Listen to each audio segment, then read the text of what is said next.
One of the most common microaggressions that I've experienced, and I know plenty of other minorities have also experienced, is where are you really from? When people ask me where am I from, they're not content with the city and state I'm from. They have to follow up with, but where are you really from? We kind of live in this society where people assume that everyone is, straight and cisgender. So a lot of times when people will be talking about a pronoun, they'll say he or she, or they'll assume, for me, if I'm talking about a relationship, that it's a, she, her relationship. Again, it's well-intentioned and they don't mean anything by it, but it just kind of feels like I'm being minimized to my sexuality and not the other aspects of my personality. When someone asks me where I'm from, I always know, there's a follow-up question. It's not where are you from as in, oh, I'm from Houston. It's where are you from as in, what country do you come from? The implication is that we're not American. And I said I'm from Pakistan, and she was surprised and said, oh, you look so normal though. A lady randomly asked me if I go kill people. And I had to explain to her that that's not what we do.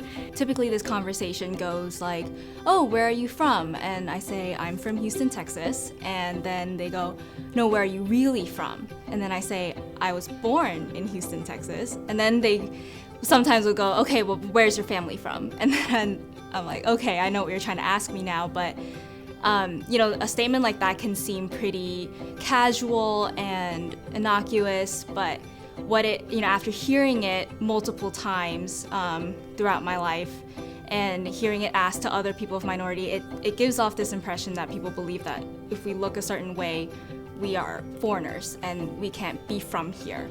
A lot of things I got growing up especially was that, of course, you made straight A's, you're Asian, or of course you're a valedictorian, you're Asian. The most common microaggression I faced throughout my life is you don't talk like a black person, or you act very white. And one of my coworkers was saying how, oh, but she likes me, I'm not like the other ones, I'm not loud and rowdy. Of course, she was referring to black people. They would make the comment that I was smart for a Mexican.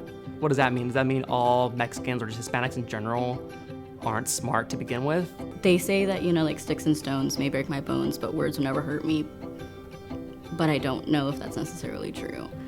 Seeing my accomplishments being diminished to the color of my skin or to my cultural background, it kind of hurts because I feel like, I work just as hard as others. The one thing that I would change is that people have more experience with other cultures, that they've gone out, they've gone and they've listened and spoken with other people, and they see that it's not just what they hear on the news or what they heard that one time from a friend, but actually interacting with people and recognizing that everyone's different.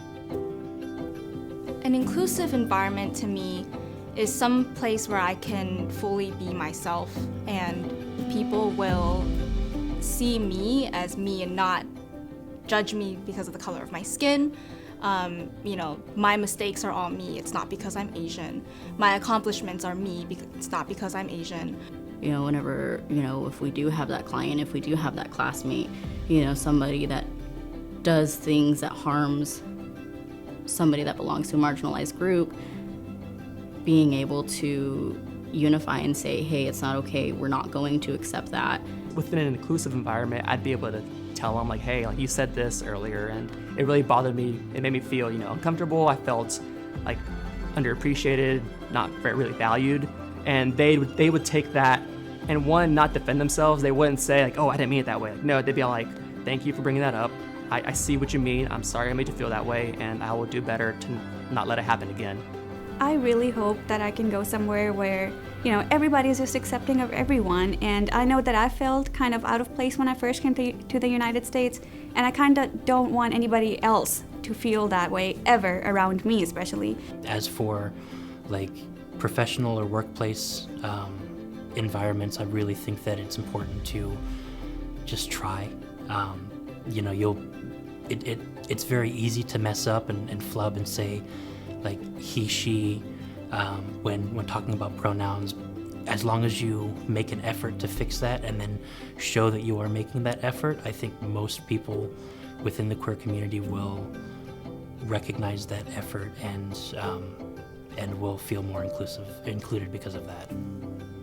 The whole point of microaggressions and calling them out isn't to say, hey, you should never say anything like that again. It's to say, hey, I understand the spirit of what you were trying to say, but let's find better ways of phrasing it.